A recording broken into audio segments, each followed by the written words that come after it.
This is your one and only life. You are the star, the director, the writer, the producer of this movie that is your life. So if you don't like what's happening, it is on you to do something different to change it, whether that's to have a conversation, whether that's to limit someone's access to you. There's many, many things that we can do. But just staying perpetually angry is so bad for your relationships and for your health. Welcome, Terri Cole. So glad to have you on Bridging Connections. Thanks for having me, fellas. I'll just quickly introduce you to our audience. Terri Cole is a licensed psychotherapist, best-selling author, and global relationship and empowerment expert. With over 2 decades of experience, she's helped thousands of people break free from codependency. And we're going to talk about that today. Very excited about that because that's a word I think a lot of people get, it's an interesting word. So we're going to dive into that. Yeah. But you help people break free from codependency, establish healthy boundaries, and create deeply fulfilling relationships. Your latest book, Too Much, with an exclamation point, redefines traditional notions of codependency in terms of high-functioning codependency. And so in a world that praises selflessness and encourages us to always do more, take on more, say yes to every new opportunity, FOMO, right? Many of us wear our overfunctioning as a badge of honor until burnout hits. And boy, have I been dancing on the edge of burnout for many years now, I would say. So today with Terri, we're going to unpack high-functioning codependency, a concept that redefines the way we think about overgiving, chronic people-pleasing, and the hidden costs of always being the strong one. Wow. Big introduction. Terri, welcome. So glad to have you. So happy to be here. One of the things that I'm really interested in, to start us off and also to help our audience get to know you a bit more, Terri, is you were a talent agent before being a psychotherapist. That is a true story. And, I find a special resonance in that because I was a captain in the Air Force and an engineer. My undergraduate is in electrical engineering. Like other lives. We've had other lives. Exactly. And here I am, a men's coach, relationship coach, author of, nonfiction author on introspection, all this stuff. Like it's such a dramatic change. I'm curious, take us a little bit into that journey and why did you leave what seemed talent agent? That's very enviable. Here's the thing. I believe you teach what you most need to learn. Just in life. So everything that I've been super passionate about and drawn to in my career as a psychotherapist for the past 27 years, it was all things that caused me an incredible amount of pain in my own life. So I got into therapy young at 19. I stopped drinking at 21 when I was a senior in college. Like, who the hell does that? 0 out of 10, do not recommend. But that's the way that I did it.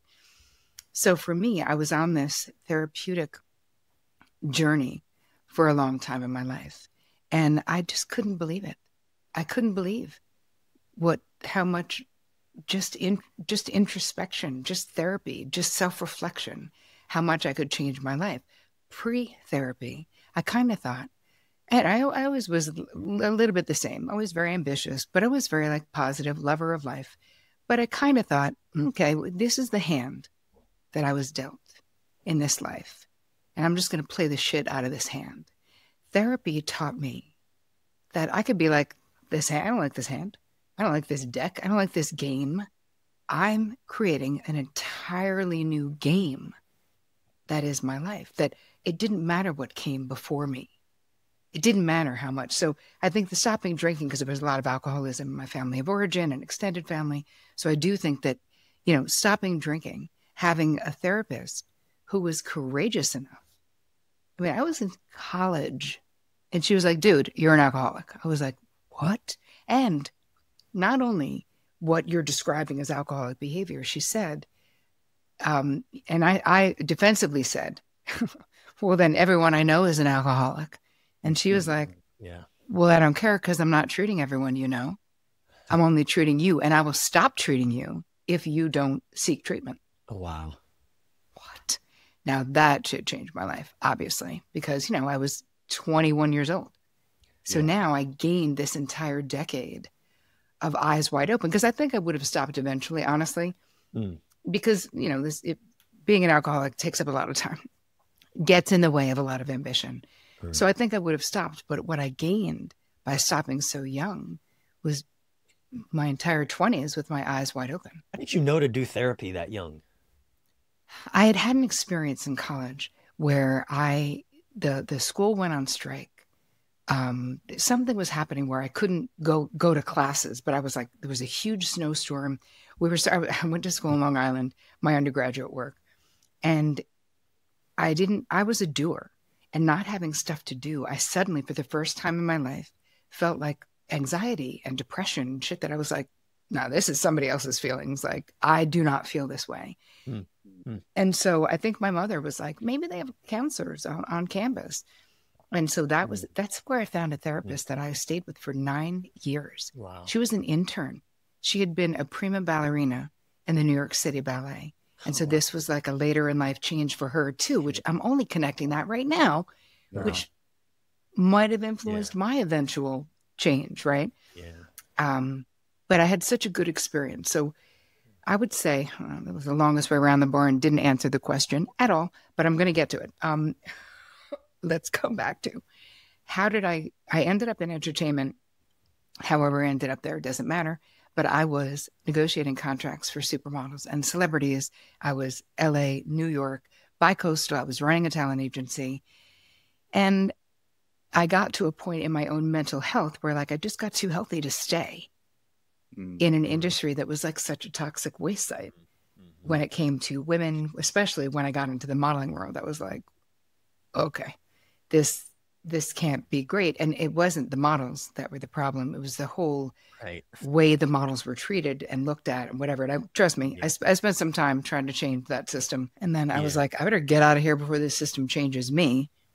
And in the end, what was the tipping point for me to leave and go back to school, I went to NYU, got my master's, was that I could no longer deny that I did not care at all about the Pantene deal or the movie deal that I was negotiating. I didn't. What I cared about was the mental health of my clients. Getting everyone in the world into eating disorder clinics and drug treatment help and therapy. And I was like, dude, that's literally the only thing you care about. You should probably do something like this for a living because you're lit up about this in a way that you're not about this industry anymore. And keep in mind, leaving, according to my father, I was at like the height of my career, the height of my success. He was like, wait, what are you doing? Yeah. You're going to social work school? Sounds dumb. I mean, literally, he was like, why? And I said, Dad, I'm not happy. And he literally said, okay, sounds weird. Sounds weird. Yeah. I was like, good thing I don't need anything from you to make this move. But for me, it was a lot the same. The truth is, I cared about people. And then I just decided to get into becoming a therapist because I was like, oh, I could just focus on people and their mental health. Amazing. How long did you stay in that industry knowing there was an expiration date? You probably stayed beyond it because that's what we do until we know the change. Like, how long would you say you stayed? I would say at least 3 years. 3 years. From when I literally knew and was feeling like I have to get out of here to when I left. And how I left is my old assistant, who had become my best friends because my boundaries were terrible, which is why I wrote a book on boundaries. She was like, hey, man, you want to go to NYU and become a therapist? I was like, I do. Yes, please. So I applied to one school because it was the only program I wanted to go to. I was like, I'd been living in Manhattan for like a decade at that point. Like, I'm not moving to fucking Omaha. You know what I mean? Like, I'm not moving anywhere, actually. I mean, maybe LA. But that's how I ended up going.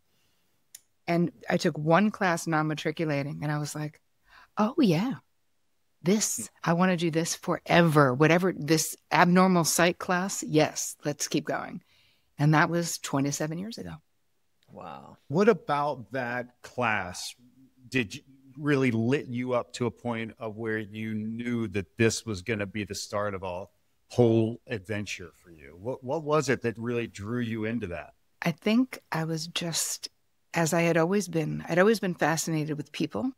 I'd always loved hearing people's stories. Like, I could talk to anyone. I love old people. I love young people. I love all the people. But this was different because I was learning how to understand the human mind. What happens? How can we negotiate this? How can we make changes? How can people make change? And I was so, I was enthralled, like in a way that I had not been in years about anything else except self-help. Like I did a ton of self-help reading, but this class just made me go, oh yeah, this for sure is my thing. And I've never felt differently. And it's been almost 3 decades. Well, it just strikes me that, oftentimes I think people will wonder, what am I here to do? What's my purpose here? And I think that, you're illuminating, I think, what is often true for all of us, which is that there is something inside of us that we're drawn to, either because, as you said, right, we need to teach, we teach what we need to learn. And there's something that got sparked inside of that for you. There was awareness that came into being for you. And then it prompted a passion for your life and learning and growth. And clearly you started this 27 years ago. And this most recent book, Too Much, I know has a big topic of, codependency, but really in a different way than maybe we've come to know that term. I think a lot of people think codependency and they think about people in failing relationships. I think you give some different context for that. Could you give us your, sentence or two or paragraph about what is high functioning codependency? What does that really mean? And who does it matter? What does the listener, who should be listening to this? Yes.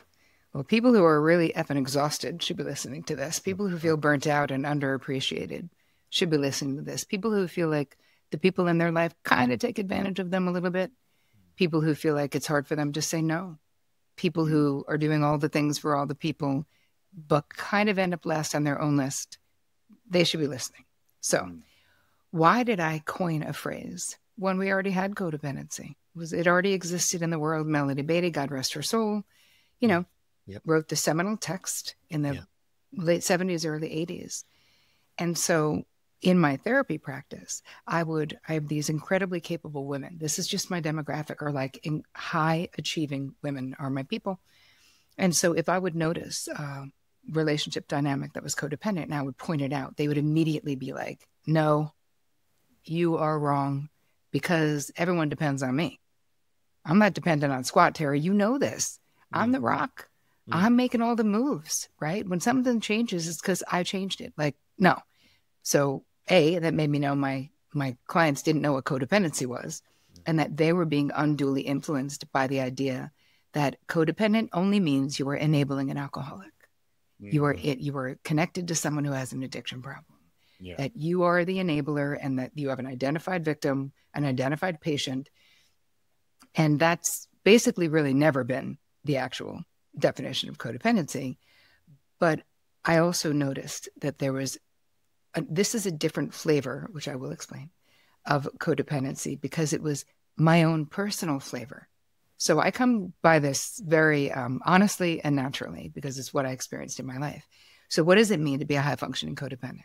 It means that you are overly invested in the feeling states, the outcomes, the circumstances, the situations, the finances, the careers of the people in your life, to the detriment of your own internal peace, or maybe your own emotional well-being, or your own financial well-being. There's many different ways. But your inner peace, where this is not to say your friend is in a crisis, that you don't care about your friend, right? This is the difference between you being like, I have compassion for my friend. How can I best support my friend? To, when you're a high-functioning codependent, you feel actually responsible for fixing that friend's crisis. So we're talking about not knowing what is my side of the street and what is Tait's side of the street. What is Bryan's side of the street? You come to me with a problem and I'm immediately texting. I know an oncologist, it's Sloan. Hold on.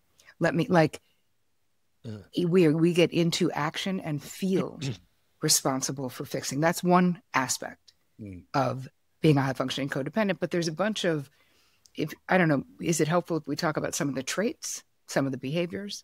Definitely. I want to just offer that, as you're talking, I'm reflecting on, how do I say this?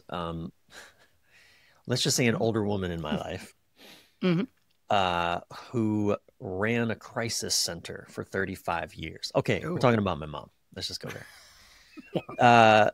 She's like, her initials are MOM. So she ran a crisis center, literally a crisis center for 35 years.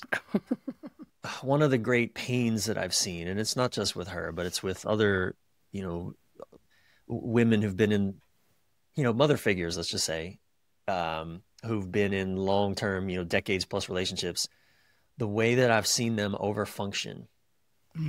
And to the point of, and I know a lot of this is generational, cultural, to the point of like, it almost looks like they're turning their adult partners, or at least they're keeping their adult male partners as little babies, as little children, literally incapable of taking care of themselves in some meaningful ways. Infantilizing, as we say. Infantilizing. And it has been, as I've grown more conscious over the years and seeing that play out, oh my goodness, and seeing the cost. Let's talk about the opposite of sexy is that. Yeah. Right. When you're mothering someone, that's like, it's just such a different vibe. But anyway, I'm sorry, I interrupted. You go. Well, it's even as a child watching that, as the son watching that play out, it's painful on so many levels. I'm seeing an exhausted, even to some degree resentful. I don't know that she might cop to that, but boy, do I see it, but the exhaustion, like my mom is an amazing woman. She's in the Maryland Women's Hall of Fame for her humanitarian work. But the woman can't say no to people, to her loved ones, the people in her sphere who either asking for help, even if they're not asking for it, can't say no. Well, here's the thing. She's a high functioning codependent for sure. And it is exhausting. And, it's not just an older generation of Bryan. Like it actually isn't. Yeah. Because if we look at the way that, men are raised a particular way, boys, and girls are still raised a different way. Hopefully it's changing now, but there's still an indoctrination into the cult of nice for girls in particular. And the more self-sacrificing, the better, right? People love to tell you about how much you love Betty because she'd give anybody the shirt off her back. I'm like, keep your effing shirt on, Betty, because I don't think we should be disrobing for all the people. Like, does everyone deserve your shirt? And the answer is no. But why is that celebrated? So we definitely, there are patriarchal and cultural aspects to why we are the way we are. But if you're listening or you're watching and you're wondering, like, well, is this me? Well, what is one of the top things that an HFC, as we call it, feels is responsible for fixing other people's problems? Giving till it hurts, which is giving. And exactly what you said, Bryan, a lot of times we're giving and no one's asking. Right. But we're still giving because we think that thing needs to be done. Right. Yeah. Always ready to jump into damage control mode, right? Your friend who's good in a crisis. You might be burnt out and frustrated because I promise you that it's a one-way ticket to Bitterland. This endlessly overgiving.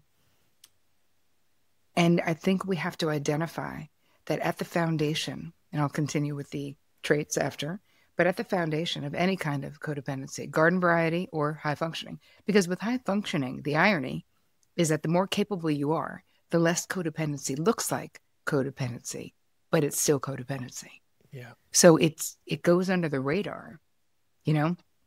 And it becomes a self-fulfilling prophecy after a time too, because I've just seen this play out again in the relationships around me. The more the overgiving is done, the more the recipient of that becomes dependent on it in a way. They just sort of throw their hands up and just like, well, it's gonna get handled. And then the more it does get handled, but the more the resentment, the more the bitterness seems to build. It's just, again, I'm sure, I know it's exhausting to experience. It's exhausting to watch. Yeah. And to be a part of. But what I was saying before is that the foundation is control. It's an overt or covert bid, desire, attempt to control other people's outcomes. Whether that means you come home in a bad mood and your roommate or your partner is like dancing as fast as they can to change your mood. Oh, let's have a drink, or let me make you something, or like, rather than just being like, do you want to talk about it or what happened? But there's this need to control. So there's the behaviors are auto advice giving. We talked about self-sacrificing a little, auto accommodating, where you might be in a public place. And as women who are high functioning codependents, men as well, you are dialed into your atmosphere and your environment so much that you know in every room you're in what is going on with other people. Like, my antennas are so high still. I mean, I have more control because I do a lot of energy work and I do things to not just go with my nature to control and fix all the things. But, you know, somebody wants you to move your seat so they could, you know, they may not even ask. You might be like, oh, I overheard you guys. I'm happy to move. Like, Right. not being able to just stay on your own side of the street, as we were saying before. Anticipatory planning is another behavior where maybe you're going to be with someone who's a little difficult or someone who you don't want their rejection. And so you think about, well, what do I need to do? I tell the story in the book that one of my friends was dating someone who was just a pain in the ass. Just, it didn't matter. We always traveled together and you knew if this guy was coming, it was just torture. Nobody liked him anyway, because he was an idiot. But, you know, then we were trying to just accommodate and over accommodate. I'm like, okay, well, we better give them like the bigger bedroom, because if not, he's going to complain about it and then torture her. Like all of this anticipatory planning, instead of just being like, whatever this guy says or does is his side of the street, not mine. Right. Why am I twisting myself up in a pretzel and lighting myself on fire to keep this idiot warm? And it's not even my relationship. Right. The next two, and these are the last two we'll talk about, is the overfunctioning, as you pointed out. But there's different dynamics that go along with overfunctioning. When an HFC is overfunctioning, I say, not that this is funny, but it's true, that in my 20s, I could take a perfectly capable boyfriend and turn him into an underfunctioner in 2 weeks or less. Mm-hmm. Because I was so quick to be like, I got it, it's good. And also feeling like as HFCs, we feel like we do things better than other people, and we probably do. And so you're going to do it, but you're not going to do it right, or you're not going to do it in a timely fashion. Right. So you'll hear a lot of HFCs being like, it's just easier for me to do it myself. Okay. Yeah. I'm pretty sure I've said those words many a time. Uh-huh. Oh. Even in my business, it's often hard for me to hire the right help, because I'm like, it's just going to take me longer to hire the person. They're not going to do as good as I'm going to do it. Yeah. I'm going to have to spend more time cleaning up their damn mess. I'll just do it myself. Yep. But then you can only, then there's that glass ceiling. Yeah. And I see this in my clients. There's a glass ceiling of our own making. Yeah. If we are doing all the things for all the people, because we really do have finite bandwidth. I mean, there's only so much. One of the things that is just occurring to me, you know, you're giving a lot of the traits. What is the fruit that gets produced by people that tend to be high functioning codependent? Like, what are the results that they're most likely to see in their life? Because sometimes people can't identify with necessary traits, but they can look at the results that they're having. I know you mentioned burnout is one of the things. If you're experiencing burnout, that it may be a sign, and may be a sign of other things. But what are the fruits of high functioning codependency that people should be aware of? Yes. Okay. So I call them the costs, but yes, it's the same thing. So one is living life light, I call it, because when you live a lot in your head when you're a high functioning codependent, because you're very externally focused on other people. Is everything okay with you? Is everything happening there? I don't want there to be a problem with this. I'm going to get this done so there's no problem down the road for that. So we're present-ish, but there's a lot of living here too. So everything is just half. It's half as juicy. It's half as impactful.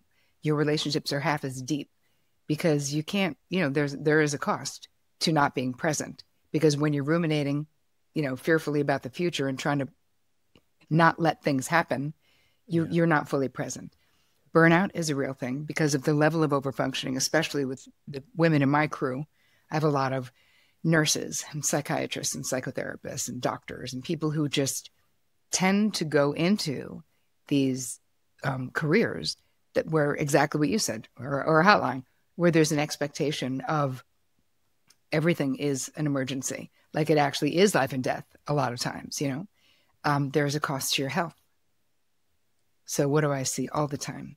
Autoimmune disorders, TMJ, insomnia, and then things that become more serious, right? When we continue not taking care of ourselves, because a lot of times that's even if you're checking the box of taking care of yourself, like maybe you're going to SoulCycle, or maybe you're going to the gym or doing Zumba or whatever.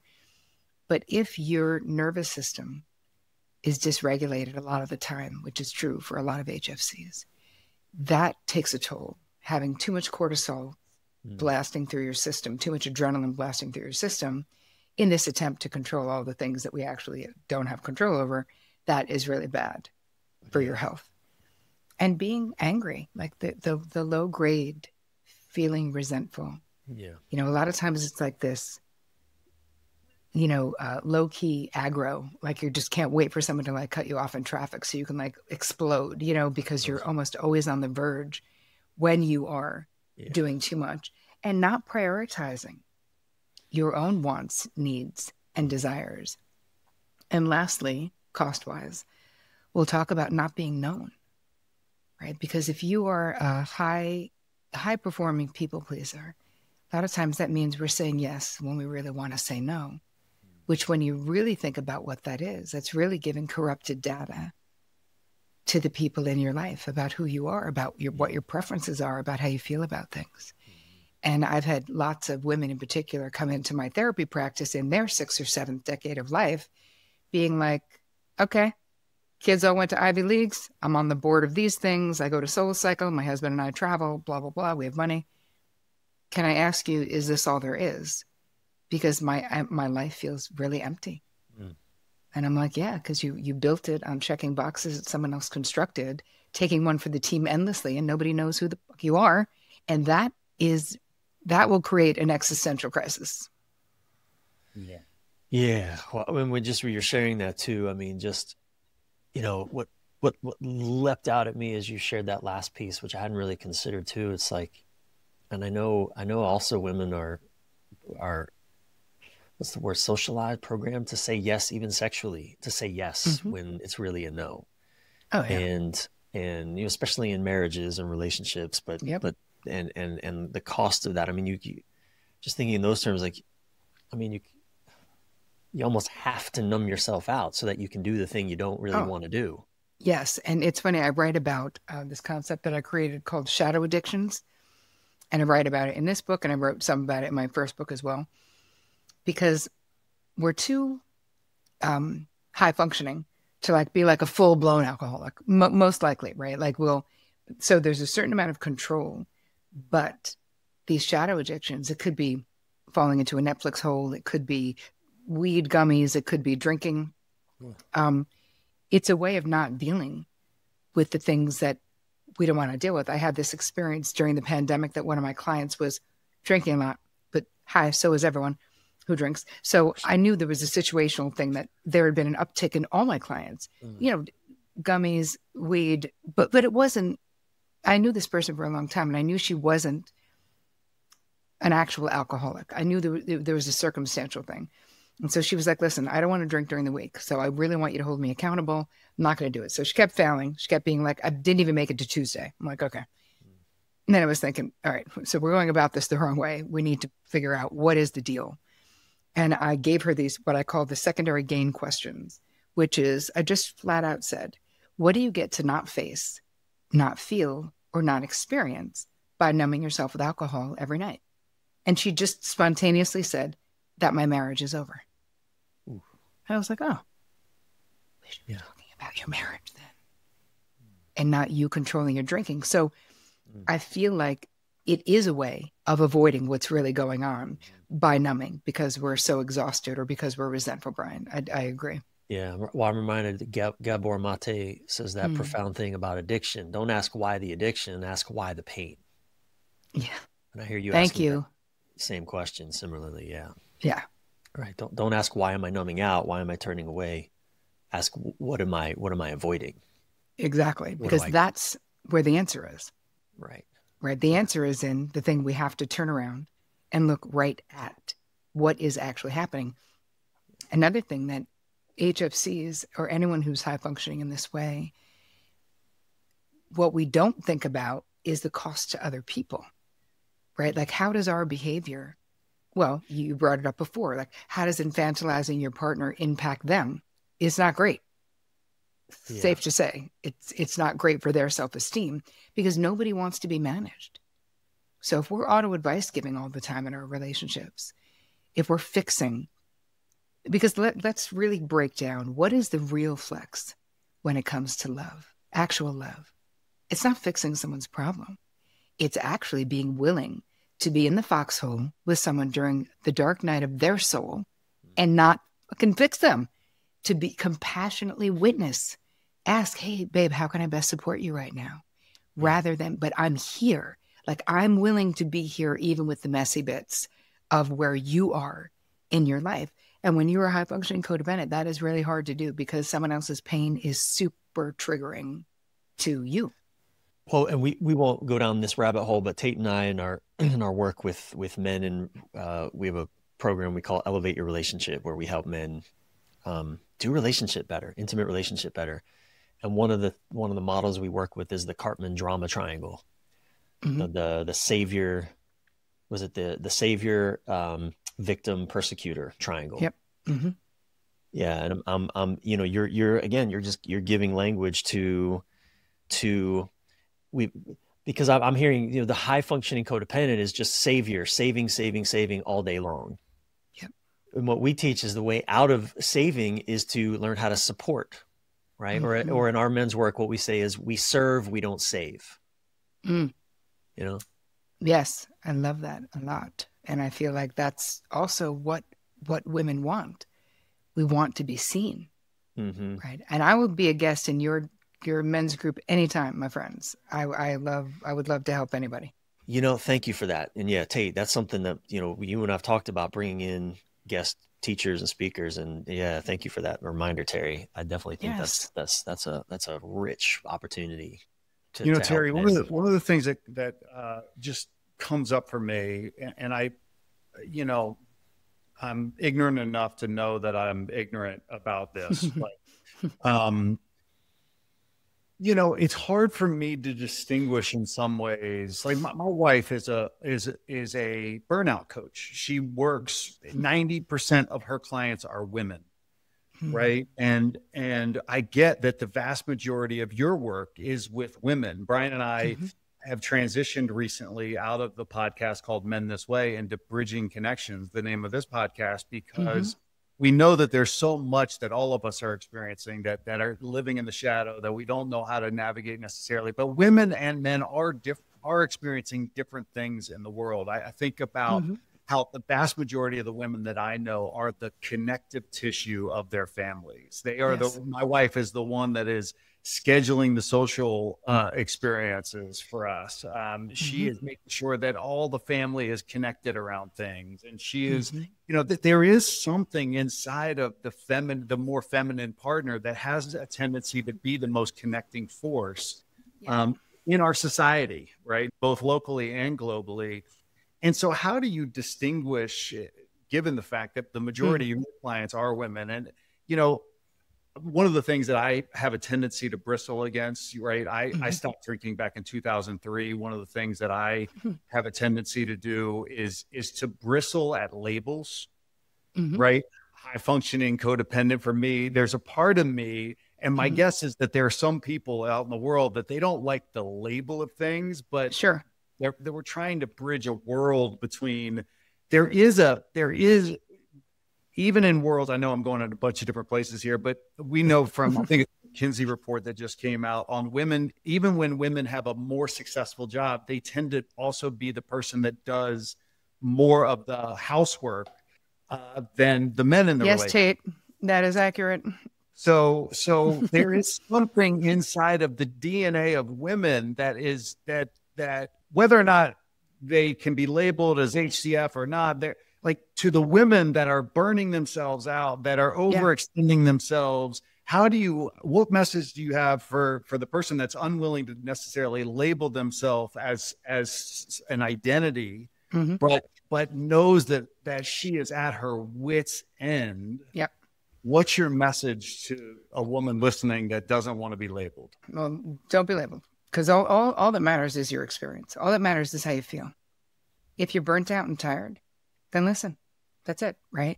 You don't have to have any names. But here's the deal. I will agree with the notion that tending and befriending, right? We know that there is social science around the way that women interact, the way that men interact. Mm.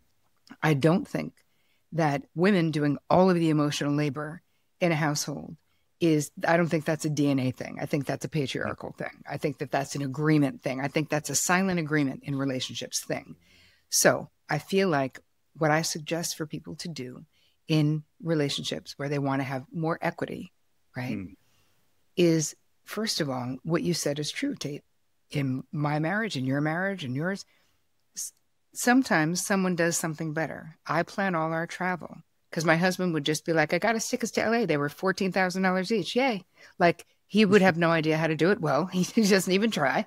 So no, you're not doing that. But he does a billion other things. So part of it, the whole thing with emotional labor, I think, is something that when you're burnt out, it's because you're doing too much. It's because you are overtaxing the bandwidth that you have. Now you're not showing up as your best self. You're pissed at your partner. You're pissed at your kids. You're pissed at your in-laws. You're mad at everybody. And everything becomes checking a box on a to-do list. That includes sex. That includes calling your mother-in-law. That includes all of it. So there's no way to live. So there's a better way to do it.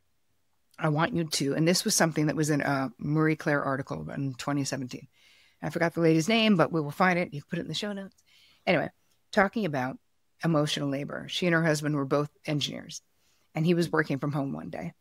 And he texted her and said, hey, will you text the dog walker and tell them we don't need them to come today?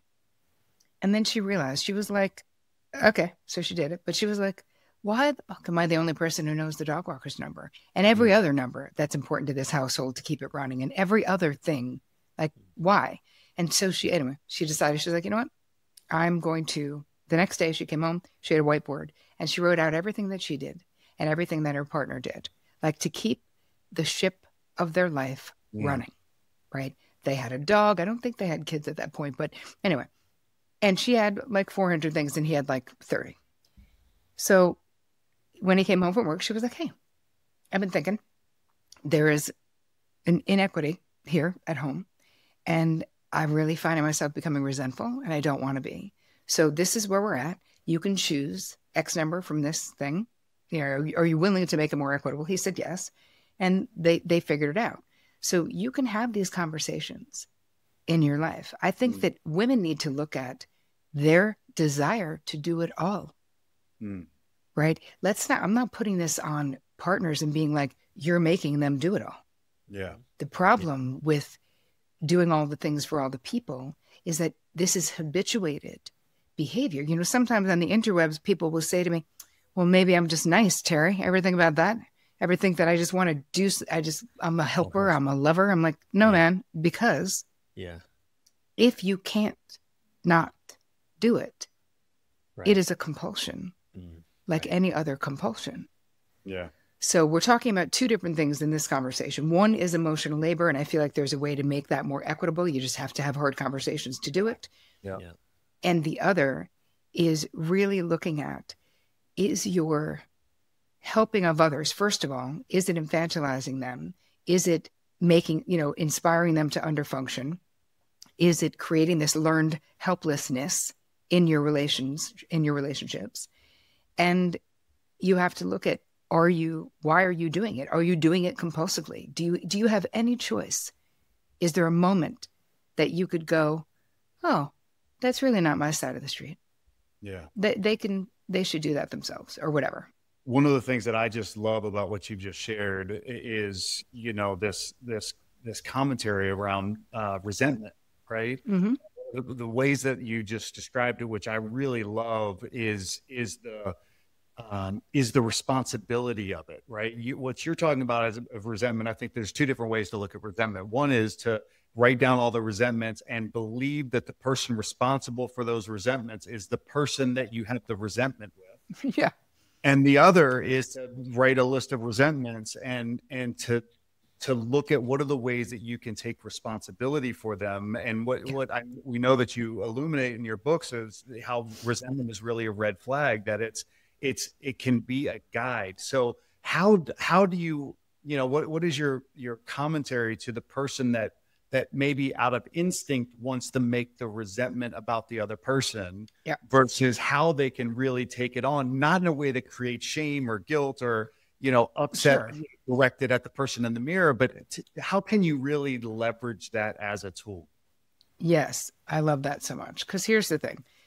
If we're doing things habitually, if we are resentful of someone else, we're definitely blaming that person, or we wouldn't, you know what I mean? If we were taking responsibility, we wouldn't continue doing that. Yeah, so I always suggest that when people start working with me or my groups or my mastermind group, that we do a resentment inventory. So we take all the important relationships in your life and we go, because we know, you could tell me right now who right this moment in time, who you have copped some relationship, you've copped some resentment for. And then we write down who the person is and what the situation is.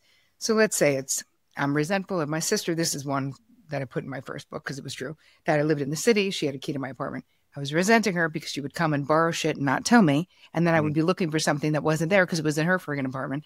And I'd said many times, hey, I'm not going to let you borrow my crap anymore. If you don't tell me when you do, you have to ask me if you can borrow it, So I would write that down. I'm resentful because she uses her key and borrows my crap without asking.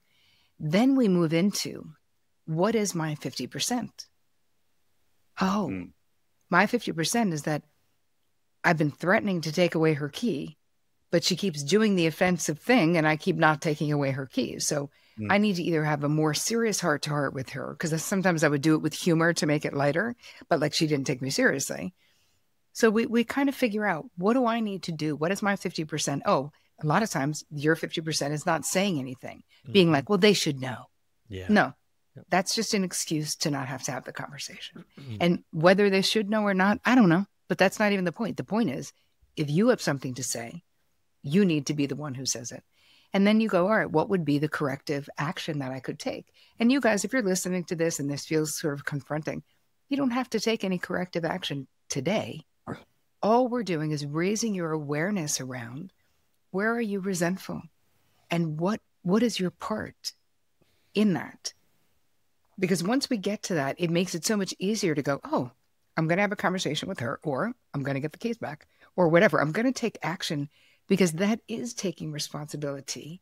Because none of us, we're really talking about the difference between like victim mentality, right? Which I stay away from that, like a victim mindset, because then there can be a lot of assumptions about victim blaming and all that stuff, which is not what it is.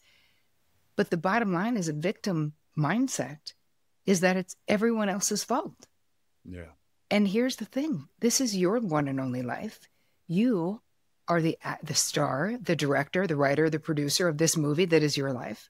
So if you don't like what's happening, it is on you to do something different to change it, whether that's to have a conversation, whether that's to limit someone's access to you. There's many, many things that we can do. But just staying perpetually angry is so bad for your relationships and for your health. There's a big distinction there too between anger and resentment.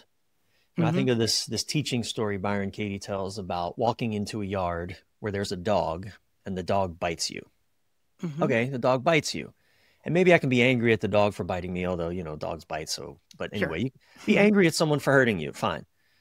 But the second time you walk into that same yard with that same dog and the dog bites you, Bryan Tait would say, well, this time you bit yourself because you knew that dog bites. It's so true. You're like, why'd you go back? Why didn't you bring a steak? Like, what's your deal? Exactly. And I, resentment in that frame is like walking into that yard over and over and over again. And that dog keeps biting you and you're so angry at the dog, but you're the one that keeps walking into the damn yard. Let's make a distinction of, it's more like walking back into the yard and saying, now don't you bite me. Don't do it. And then being mad when they do, right? Because we are making an attempt for it to be different, but we're not making a real attempt for it to be different. Yeah. Right. You know? So I just want to make sure we're not invalidating anger at all. I've come into really healthy, I think, relationship with my anger over the years as I've allowed it to be present. In fact, it's actually being able to express anger in the moment has actually been really, in a skillful way, not a, in a constructive way, has actually been really helpful to make sure resentments don't build. Because in relationships where, like Tait and I, he and I have had moments where we're just, we're wrestling with something, and then and we're just not finding our way in a good way, and then boom, there's an explosion of anger. Yep. It's always fun to do it in front of other people, and it really makes them nervous. We've had in some meetings 40 years of great friendship, and they're like, "What do we do now?" We're like, "We're gonna get." You're like, "We're fine." But we're able to repair that really quickly. And not be disrespectful about it, and whatever was going on, we're able to just talk through it and come back to a place of really healthy, we can repair. And so resentment doesn't build, because like you've said it a few times, we're willing to have the hard conversations. We're willing for there to be upset and anger and frustration. What we're not willing to do is to keep playing like by the same old rules, whatever those were in the past, and just be whatever, to go back into that yard and say, "All right, Tait, don't you bite me this time." And Tait bites me. Like, no.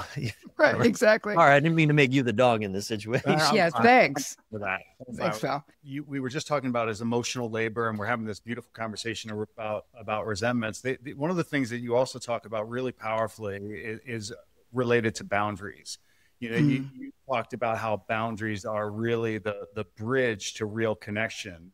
But for some people, setting boundaries it can feel very selfish. It can feel like I'm doing something wrong. I should just keep, to your point around people who are overextending themselves, they can feel like they're doing something wrong by setting boundaries. Tell us more about why boundaries are so important. And if people feel like it's selfish to do, what kind of reframe can be there and available for someone? Great. Well, let's start by establishing what they are, because I feel like there's a shit ton of confusion about that. So I want you to think about your boundaries as your own personal rules of engagement. This is how you let other people know what's okay with you and what's not okay with you. According to Terri Cole, your boundaries are made up of your preferences, your desires, your limits, and your deal breakers. So not all boundaries are created equal. And people are out here in these streets talking about boundaries, trying to use them as a lever to control. My boundary is that when you're out with your friends, you need to text me every hour. That's my boundary. Right. That is not a boundary, just so you know. That is an attempt to manipulate and control someone. And I feel like a lot of times boundaries get sort of stuck in there. So how do you know? Right. First of all, we could start with, why don't we know? Okay. Indoctrination into the cult of nice, as we said before, especially women. I think men too, but I think more women, really, because at least men are socialized to be independent in a different way. It's okay for you to, if you say no, it's looked at differently. Women, there's an expectation, like the more self-sacrificing, the better, And so that's not, that doesn't lend us to have good boundaries, because it makes us feel like if we have a preference, we're being a pain, we're being extra. If we want to set a limit with someone, we're being selfish. So there's all of these patriarchal perceptions of women as the all-giving earth mamas that they should be, that make it difficult for women in particular to set boundaries, and men too, because there's actually a lot of men. I mean, my husband, one of them, who it's not their favorite thing to do either. Yeah. So if you feel guilty about having to set boundaries, or you don't know how to do it, or you don't know when a boundary has been crossed, these are all the things that you've got to get fluent in. Why do you feel guilty? Because you've been people-pleasing for years, probably, right? Why do you feel guilty? Because you feel like you should do, if someone wants you to do something and you are a nice person and a good girl, you would want to do it. So there's a fear, I think, of how other people will perceive us if we assert our preferences, desires, limits, and deal breakers. And yet we must. Like, this is part of having healthy relationships, because you absolutely cannot have a healthy relationship if your boundaries are either too rigid or too porous. So too porous is too malleable, right? Too loose.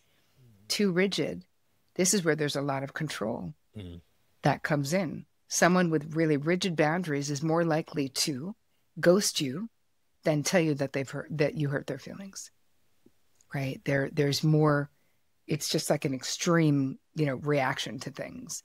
And now obviously healthy boundaries are somewhere in the middle. All right. So did I answer the question? I don't know that I did. Well, I think something that as you're speaking also comes up for me is the idea of, well, if they ask and I can do it, even if I have to do it, even if I'm exhausted, you use the word preference, right? And I like that because I think one of the hardest things for people to say, it's so hard, is to say, I don't want to do that. Yes. So it usually comes out like I can't. But then if I have any integrity at all, I can't say that I can't because I can. Right. Yeah, but you're so right, Bryan, about the not wanting to. I always say to people who have functioning codependence that there's 2 questions you need to ask yourself before you do anything, before you agree to do anything in 2025.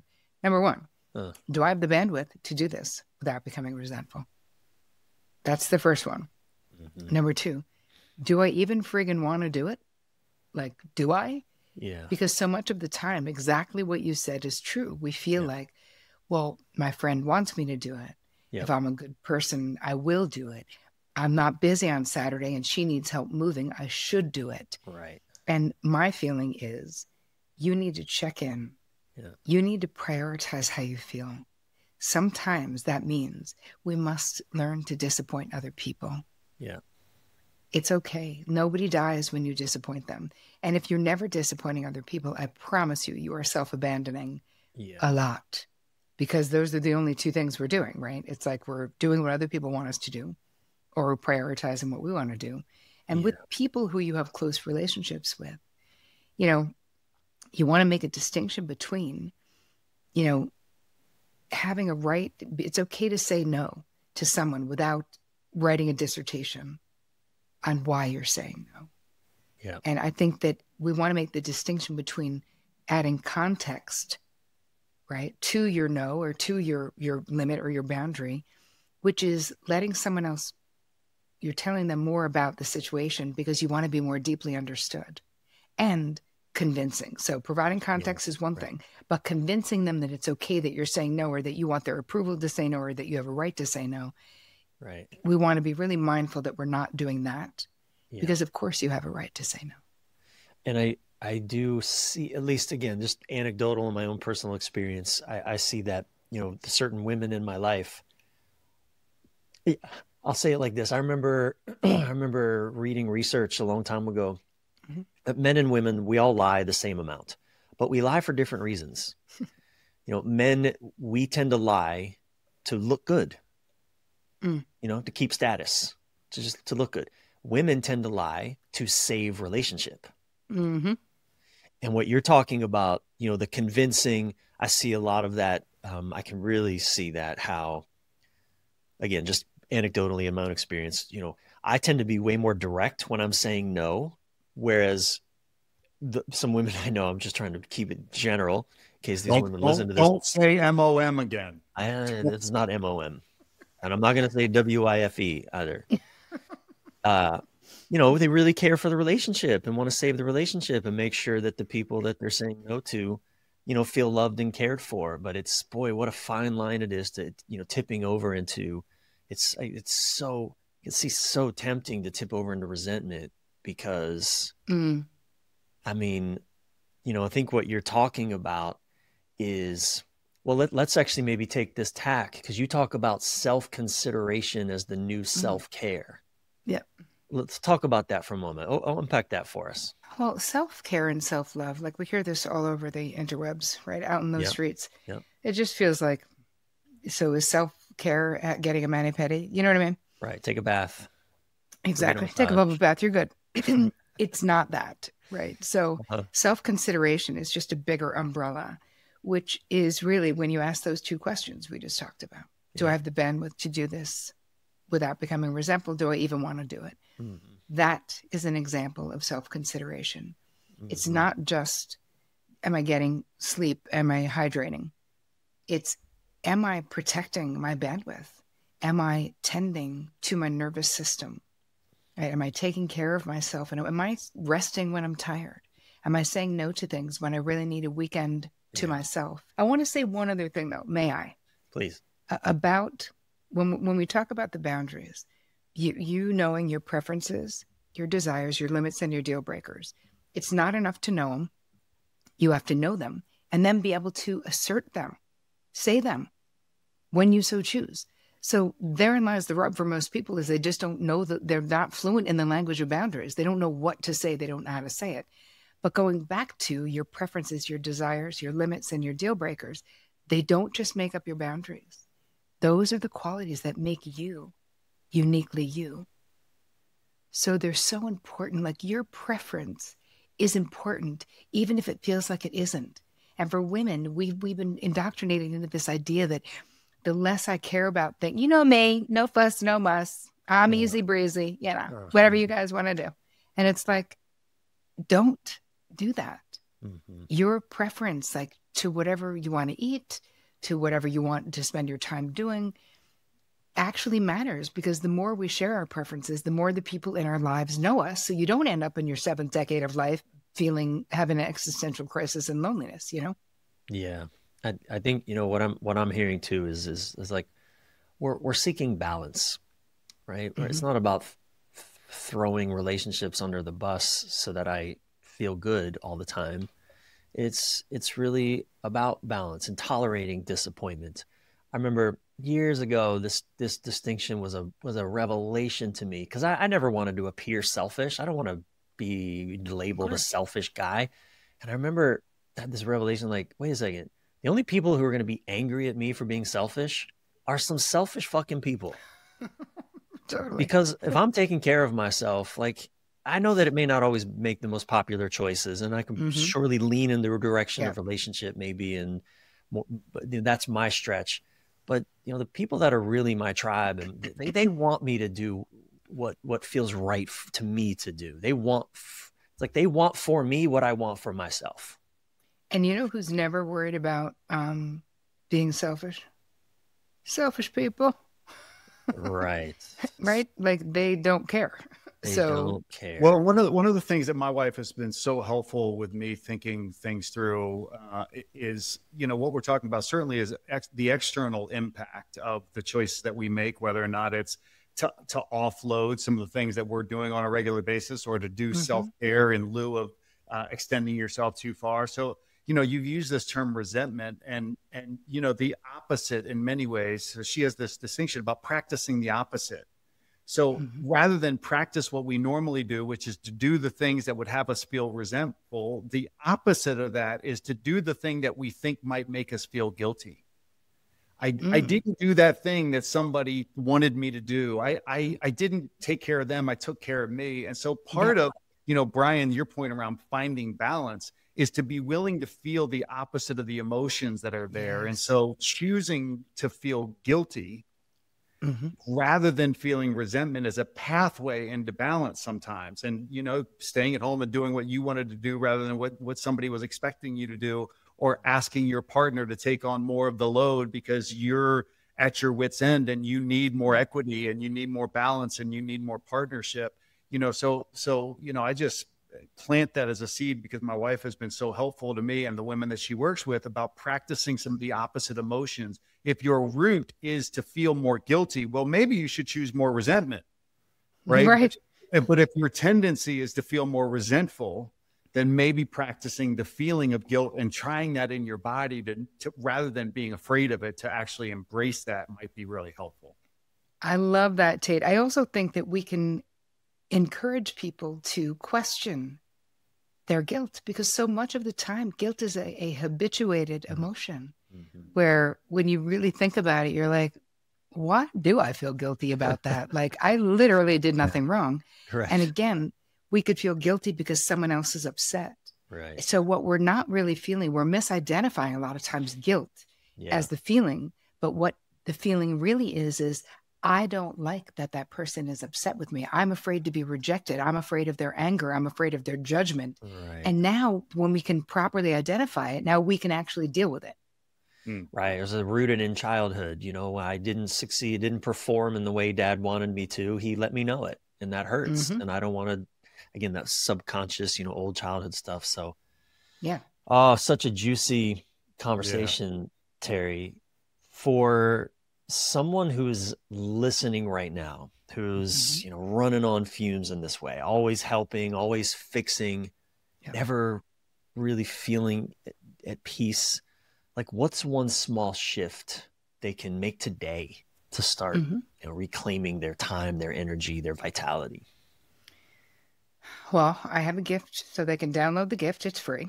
So it's an HFC toolkit, I call it. So that's one thing you could do. It has like meditations in it. You just go to terricole.com/HFC. Easy. There's Terri that. Cole, Terri with an I.